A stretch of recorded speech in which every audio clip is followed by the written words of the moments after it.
महाराष्ट्र के मुख्यमंत्री देवेंद्र फडणवीस ने कहा, कांग्रेस पार्टी को गृह मंत्री अमित शाह के बयान को आधा काट कर उस पर राजनीति करने के लिए माफी मांगनी चाहिए, जिससे इस पर संसद का भी समय खराब किया।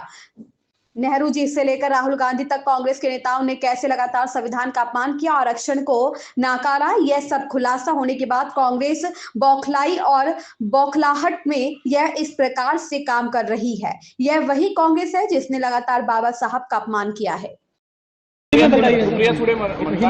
देखिए, कांग्रेस पार्टी ने पहले तो इस बात की माफी मांगनी चाहिए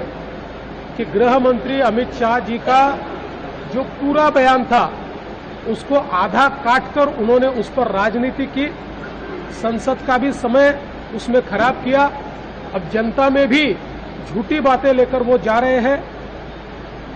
परिस्थिति ऐसी है कि संसद में भाषण के दरमियान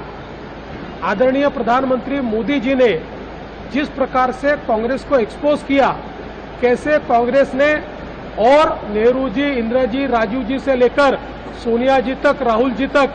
कैसे लगातार कांग्रेस पार्टी ने और उसके नेताओं ने संविधान का अपमान किया, आरक्षण को नकारा, ये सारे एविडेंसेस उन्होंने देने के बाद एक प्रकार से कांग्रेस बौखलाई और बौखलाहट में इस प्रकार का काम कांग्रेस कर रही है। ये वही कांग्रेस है जिसने लगातार भारत रत्न डॉक्टर बाबा साहेब आंबेडकर जी का अपमान किया है, उनको संसद में चुनकर भी आने नहीं दिया और लगातार उनको नीचा दिखाया। यहाँ तक कि जहाँ उनका महापरिनिर्वाण हुआ वहाँ पर उनका स्मारक बने, इसके लिए 20 साल आंदोलन करना पड़ा, लेकिन 1 इंच भी जमीन कांग्रेस सरकार ने नहीं दी। लेकिन मोदी जी की सरकार आने के बाद मात्र 3 दिन में 2000 करोड़ रुपए की जगह भारत रत्न डॉक्टर बाबा साहेब आंबेडकर जी के स्मारक के लिए मोदी जी ने दी।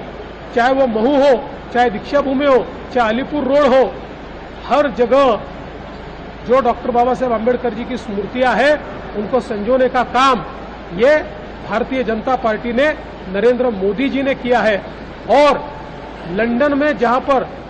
डॉक्टर बाबा साहेब आंबेडकर पढ़े, वो घर एक प्रकार से लीलाओं में जा रहा था और लगातार सारे के सारे